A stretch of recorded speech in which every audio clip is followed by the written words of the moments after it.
Many years ago, I went through a James Bond absorption phase. I watched all the movies, read the books, played the games. I loved all of them, even though most of them are far from perfect, and a few of them are actually kind of lame. Mike Myers obviously took a lot of inspiration from James Bond for his Austin Powers movies. But why do these movies kick ass?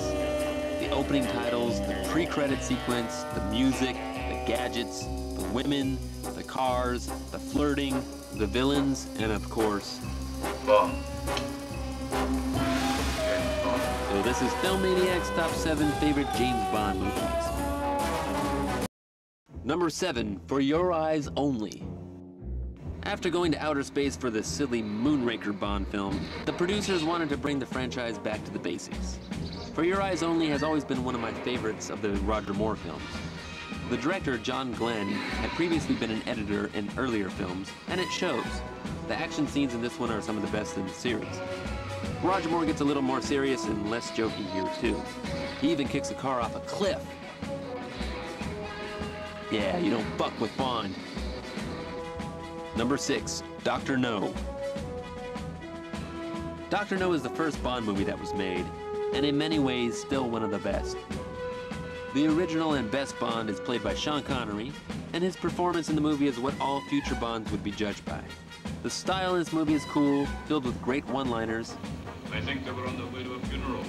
And kick-ass action scenes. The movie is missing a few things like the pre-credit sequence, the title and official song for the movie, and most notably Q, that would later appear in all other Bond films. However, it does have one of the best Bond girls, Honey Rider. Number 5, GoldenEye. Pierce Brosnan is Bond this time around, and he pulls it off really well. I first got into Bond after seeing this at the theater, and still think it's the best of the Brosnan movies. In this one, Bond has to battle against the former agent 006 and a few other memorable villains in order to stop them from obtaining GoldenEye, a powerful space weapon that could destroy the world. The action scenes are top-notch, and Brosnan shows all the needed Bond charisma. Another reason this movie rocks is because of the badass Nintendo 64 game made a few years later. Number 4, On Her Majesty's Secret Service.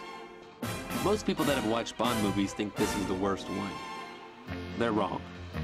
I'll agree that George Lazenby is the weakest Bond. He does a competent job, but he just doesn't look like Bond to me. He's too dorky. However, if Connery or even Moore had been Bond here, this might have been the best movie. The direction by Peter Hunt is very unique, and the film has some dazzling action scenes. The script in this one is what really makes it great. Bond actually falls in love and gets married, but it doesn't last too long.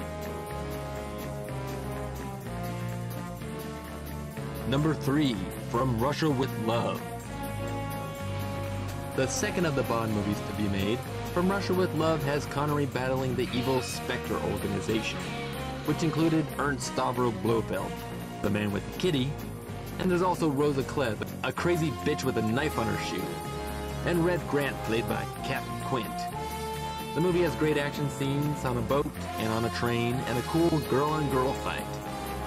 This is actually probably the best of all the Bond films, but not quite my favorite. Number 2, The Spy Who Loved Me. Arguably the best of all the Roger Moore films, The Spy Who Loved Me has Bond teaming up with a Soviet agent, the lovely Mrs. Ringo Starr. Some of the coolest stuff in all the Bond movies is here. The car that turns into a submarine, the badass bad guy, Jaws, this, and one of the coolest stunts of all time. If composer John Barry had done the score, like he did in some of the best Bond movies, this probably would have been my favorite one. Number 1, Goldfinger.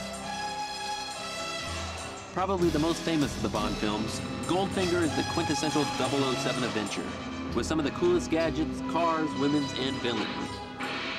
Connery must stop the evil Goldfinger, a maniac who is determined to blow up Fort Knox, just so the gold he has will be worth even more. He's got a crazy sidekick named Oddjob, who uses his razor-sharp hat as a weapon.